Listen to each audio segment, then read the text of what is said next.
फैसला करते थे। और जब फैसले करते थे तो जो फैसले होते थे वटन फैसले होते थे, उनके फैसले जो है वो रद्द नहीं किए जाते थे, तोड़े नहीं जाते थे, क्योंकि वो 24 बुजुर्ग, जिस तरह मुकाशफा की किताब में 24 बुजुर्ग लिखे ना, इसी तरह जो पहले असरली लोग थे, यहूदी लोग थे, वो 24 बुजुर्ग होते थे, 12 उधर से 12 इधर से। और ये बुजुर्ग जो फाटक पर बैठे हैं, ये किसके बारे में आज बात हो रही? रूत के बारे में, कि औरत रूत जो थी अपनी सास नोमी के साथ कैसी वफादार रही, और वफादारी का फल उसे मिला। जब वो वफादार रही तो उसे एक अच्छा हस्बैंड मिला, चाहे वो उम्र रसीदा था, उम्र में बड़ा था। बोझ एक ऐसा इंसान था जो चैरिटी करने वाला था, जो लोगों को खाना खिलाने वाला था। जब वो अपने खेत उसके मजदूर काटते थे ना, तो वैसे ही फसल छोड़ दिया करता था गरीब लोगों के लिए, कि ये गरीब काट लेंगे, इससे वो अपना पेट भरेंगे, अनाज खाएंगे। जो लोग खुदा को देने वाले होते हैं, जो गिवर होते हैं, जो गिविंग करते हैं, चाहे वो अपने होंठों की गिविंग करते हैं, चाहे वो खुदा को किसी तरह भी खुश करते हैं, चाहे वो अपने पैसे से, अपनी फसल से, अपने किसी और चीज़ से खुदा को खुश करते हैं, तो खुदा यकीनन उनको फल देता है, चाहे वो उम्र सीधा होकर पाएँ, चाहे वो जवानी में पालें। लेकिन जवानी की बात को तो खुदा बरकत देता है, कि जवानी में जो लोग खुदा को याद करते हैं, खुदा उनकी बड़ी रिस्पेक्ट करता है। और यहाँ बोझ उम्र रसीदा था और रूत वफादार थी। बात ज़रा गौर से सुनिएगा, क्या बोझ को औरतों की कमी थी? एक अमीर आदमी को औरतों की कमी हो सकती है मेरे अजीजों? नहीं।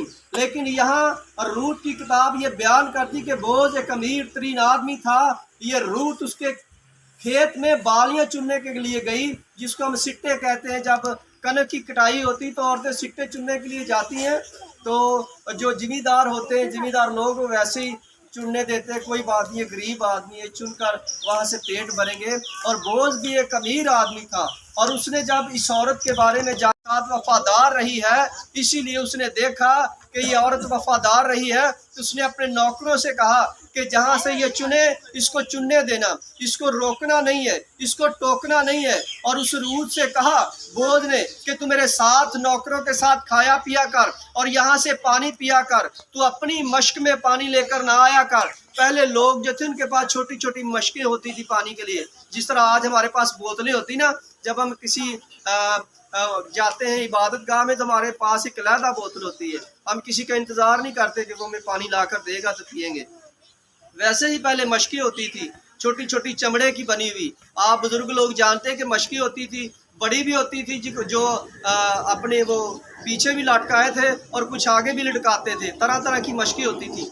उस औरत के पास मशक थी, और उसने कहा कि इस मशक को घर रख कर आना, यहाँ मेरे घड़ों में से पानी पीना, मेरे नौकरों के साथ खाना पीना। उसे पूरी ऑफर दी गई। क्यों? क्योंकि उसने जाना कि ये औरत वफादार है। मेरे अजीजों, जब आप वफादार होंगे खुदा के साथ, चाहे आप औरत हो, चाहे आप मर्द हो, खुदा की निगाहें आप पर होंगी। वफादार लोगों पर खुदा की हमेशा निगाहें होती है। खुदा तरफदारी नहीं बल्कि वफादारी पसंद करता है, और उसने रूत की वफादारी को पसंद किया। चाहे वो औरत गैर मजहब थी, वो मुआबी थी, लेकिन ब्याही, उसकी शादी एक इसराइली घराने में हुई थी, इसीलिए खुदा ने उसकी वफादारी को पसंद किया और बोझ के लिए वो चुनी गई। जब बोझ फाटक पर बैठा तो पहले उसने अपने रिश्तेदार को बुलाया कि तू इसको चुन ले, इससे ब्याह कर ले। उस रिश्तेदार ने इनकार कर दिया। फिर बोझ ने 12 बुजुर्ग बुलाए और 12 अपनी तरफ से उनको इकट्ठा किया। बुजुर्गों से कहा गया कि अगर तुम्हें इतराज ना हो तो मैं इस औरत को ब्याह लूं। तो मेरे अजीजों, उसने ब्याह लिया। आप जानते हैं कि उससे यस्सी पैदा हुआ, यस्सी से दाऊद पैदा हुआ, बड़े बड़े बगसू पैदा हुए। उस रूत औरत से वफादारी का जवाब खुदा ने दिया। औरत जो होती है ये एक बड़ा मसले का हल कर सकती है जब वो अपनी आई पर आ जाती है, तो लेकिन जब वो बोले ना, अपने आप को कुछ समझे ना, तो वो कुछ नहीं कर सकती। लेकिन यहाँ रूत ने किया, क्योंकि उसने वफादारी से साबित किया कि मैं अपनी सास के साथ रहूंगी। वो अपनी जेठानी की तरह अपने गांव वापस नहीं गई, अपने रिश्तेदारों के वापस नहीं गई। इसी तरह खुदा ने कहा कि इसे मैं राखिल और लिहा की तरह बरकत दूंगा। बुजुर्गों ने दुआ की उनके लिए कि इसे राहेल और लिहा की तरह बरकत मिले। हम जब बरकत मांगते हैं हम भी ऐसे करते हैं कि खुदा अब्राहम जैसी बरकत तुम्हें दे, इसहाक जैसी बरकत दे। ये खुदा के बुजुर्गों की निशानी होगी कि वो बड़ी बरकतें मांगेंगे, छोटी नहीं मांगेंगे। लेकिन डिपेंड करता है, अगर हम बात करें राहल की, राहल के बारे में हम देखेंगे कि ये औरत कैसी थी। आइए पैदाइश की किताब उसका 35 बाब और उसकी 16 आयत को हम देखेंगे। और वो बैतेल से चले और अफरात थोड़ी ही दूर रह गया था कि राहल के दर्दे जद लगा और वो वाजे हमला में नहायत दिक्कत हुई। जब वो सख्त दर्द में मुब्तला थी तो दाई ने उससे कहा, डर मत, अब के भी तेरे बेटा ही होगा। और यूं हुआ कि उसने मरते मरते उसका नाम बिनोनी रखा और मर गई, पर उसके बाप ने उसका नाम बिन्यामीन रखा। ये रेहल के बेटा राहल के हुआ जो उसने उसका नाम बिनोनी रखा। बिनोनी का मतलब है दुख का बेटा। अब हम राखल से कुछ सीखते हैं। राखल के जो बड़ी बहन थी लिया, इसके 6 बेटे हो चुके थे, 5 हो चुके थे, लेकिन इसके 20 साल से बेटा नहीं हो रहा था, औलाद नहीं हो रही थी। वजह क्या थी, इसका रीजन क्या था, हम ये जानने की कोशिश करेंगे बाइबल मुकद्दस में से कि लिहा जो इसकी छोटी बहन थी, उस बड़ी बहन थी, उसके बेटे हो रहे हैं, और छोटी जो उसके बेटा नहीं हो रहा 20 साल से। रीजन क्या था? क्योंकि राखल के अंदर एक बड़ी आदत बैठी थी। वो कौन सी थी कि ये झूठ बड़े बोलती थी। ये अपने हस्बैंड यकूब से बड़े झूठ बोलती थी। इसके जब कोई भी औरत या मर्द झूठ बोलेगा तो वो जल्दी फलदार नहीं होगा, वो जल्दी अपनी मंजिल पर नहीं पहुंचेगा। जाना तो हमने मंजिल पर ही है। अगर हम सीधा जाएंगे तो हम जल्दी पहुंचेंगे। अगर हम इधर से जा उधर से जा, उनसे ना गली लाग उनसे ना गली लाग, तो हमें देर हो जाएगी। और यही आदत इस राखल में थी, इसके अंदर झूठ बोलने की बड़ी आदत थी, बुरी आदत थी। इसीलिए आप जानते हैं कि सबसे पहला इसका झूठ क्या था। जब यकूब अपने मामा के लाबन के घर से निकला तो इसने क्या किया कि अपने बाप के जो बुत थे ना, वो ऊंट की काठी के नीचे छुपा लिए। खुदा को बुतों से बड़ी नफरत है, और वहां इसने अपने बाप के साथ भी झूठ बोला और अपने हस्बैंड अपने खामद यकूब के साथ भी झूठ बोला। कैसे? जब इसका बाप इनका पीछा करता हुआ इनके पीछे आया तो उसने कहा कि यकूब, तुमने मेरा कुछ चुरा लिया है। उसने कहा कि मैंने तेरा कुछ नहीं चुराया। उसने कहा कि मैं तेरे गिरोह की, तेरे इस कबीले की तलाशी लेना चाहता हूँ, तेरे सारे इस खैमे की तलाशी लेना चाहता हूँ। उसने कहा, अब यकूब की बात सुनिएगा। यकूब ने कहा कि अगर तेरे बुत, तेरी चुराई हुई चीज़ें जिसके पास भी निकले वो मारा जाए। अब यहाँ मर क्यों गई, मैं ये भी आपको बताऊंगा कि रीजन क्या था। ये औरत क्यों मर गई? भरी जवानी में दुनिया से रुखसत होगी। क्योंकि जब हमारे अंदर ऐसी चीजें पाई जाएंगी तो कहता ना, दगाबाज खूनी कदी अद्धी उम्र ना पावे। हम ज़बूर पढ़ते हैं ना, हम दगाबाज होंगे अगर हम खूनी होंगे, अगर हम लालची होंगे, हम बुत परस्त होंगे, तो हम अपनी भरी जवानी में ही खुदा को प्यारे हो जाएंगे। खुदा को प्यारे नहीं, मौत को प्यारे हो जाएंगे। ये याद रखना है। यहाँ जिस तरह राखल खुदा दुनिया से रुखसत होगी और मरते मरते भी एक बुरा काम कर गई कि अपने बेटे का नाम बिनोनी रख गई। बिनोनी का मतलब है दुख का बेटा। जब यकूब आया तो उसने कहा कि यकूब जो था वो नाम की वैल्यू को समझता था, क्योंकि उसका नाम यकूब था। यकूब का मतलब है धोखा देने वाला। लेकिन जब खुदा ने इसे बरकत दी तो उसे शहजादा बनाया, यानी असराइल। उसका नाम चेंज करके यकूब का मतलब बना असराइल। असराइल का मतलब है शहजादा। हालेलुया। और यहाँ हमने देखना है कि जब उसका बाप आया ढूंढते चीजों को तो वो ऊंट पर बैठी हुई थी। ये औरत राखिल ऊंट पर बैठी हुई थी। अब उसका बाप कह रहा है राखिल को कि तू उठ और मुझे यहाँ की तलाशी लेने दे। और वो कह रही कि ए बाप, तुझे नहीं पता कि जो औरतों को बीमारी होती है मुझे वो बीमारी है, तू मुझे उठा रहा है, मैं उठ नहीं सकती। मतलब उसने कहा कि मुझे पीरियड्स है, मैं उठ नहीं सकती, मैं यहाँ से खड़ी नहीं हो सकती। असल में जो बुत चुरा के लाई थी उसकी काठी के नीचे थे और उसने झूठ बोला। सबसे बड़ा झूठ ये था कि वह अपने बाप से भी झूठ बोल गई।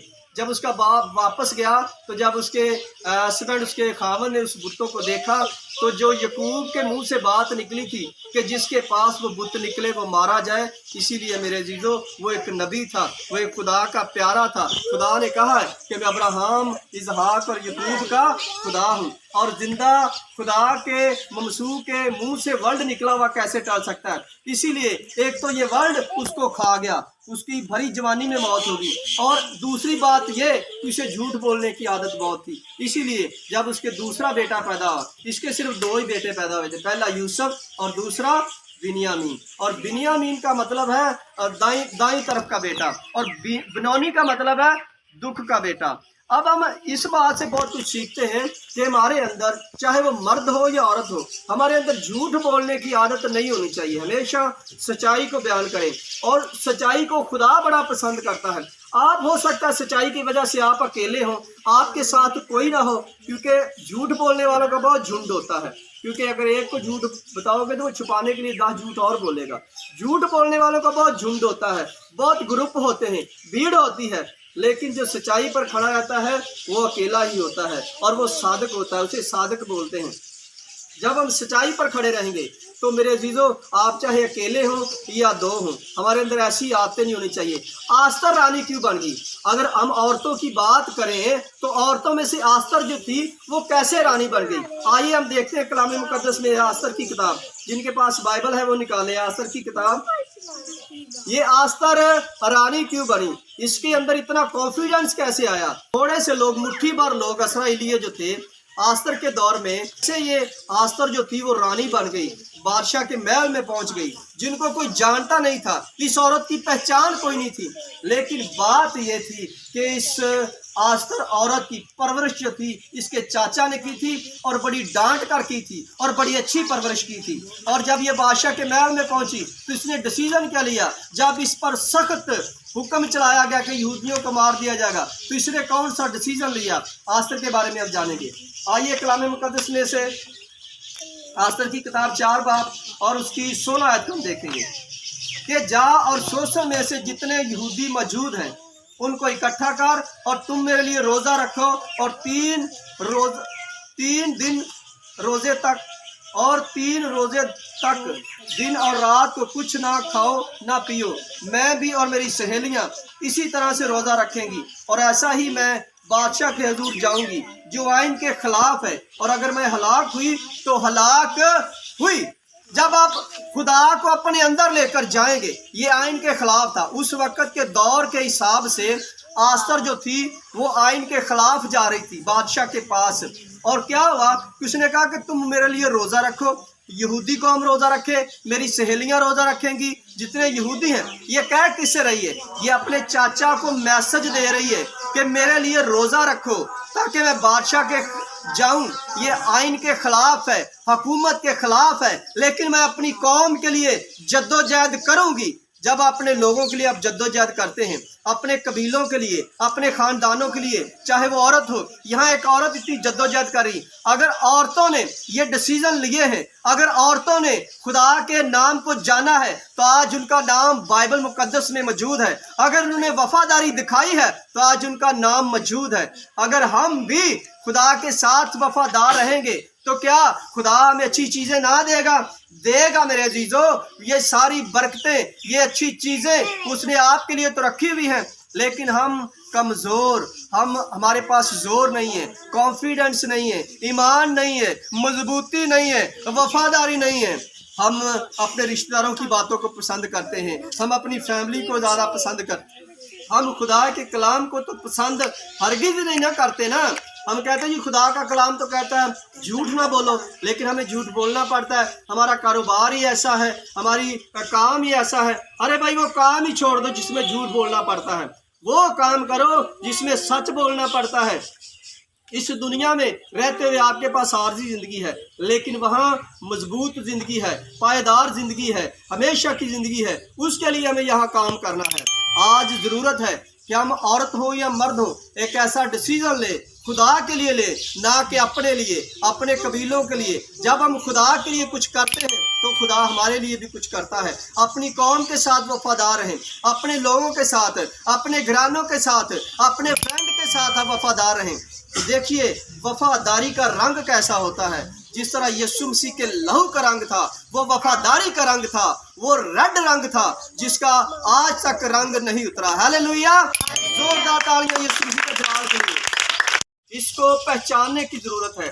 दाऊद ने जाना, दाऊद अकेला ही भेड़ बकरियां चुराया करता था। उसने जाना कि खुदा मेरी जिंदगी में काम कर रहा है। वो तब उसने नहीं जाना जब वो गोफन चलाकर शेरों को मारता था, तब उसने जाना जब उसने जाति जूलियत को मारा था, उसी गोफन से, उसी प्रैक्टिस से। ये आज की प्रैक्टिस है, ये हम प्रैक्टिस कर रहे हैं खुदा के कलाम की। ये एक गोफन ऐसा वट्टा है जो इब्लीस के माथे पर लगता है और इब्लीस गिर जाता है। आज जरूरत है कि जब तक इसकी प्रैक्टिस हमारे अंदर नहीं होगी, ईमान हमारे अंदर नहीं होगा, तो हम कैसे आगे बढ़ेंगे? हम आगे नहीं बढ़ सकते। यहाँ बाइबल मुकद्दस बयान करती है कि औरतें दलेर थी और वो आगे बढ़ी, उन्होंने अपने आप को हौसला देकर आगे बढ़ाया, अपनी कौम के लिए जागी और काम किए। हम काम कर सकते हैं, हम अपने कबीलों के लिए, अपने लोगों के लिए काम कर सकते हैं।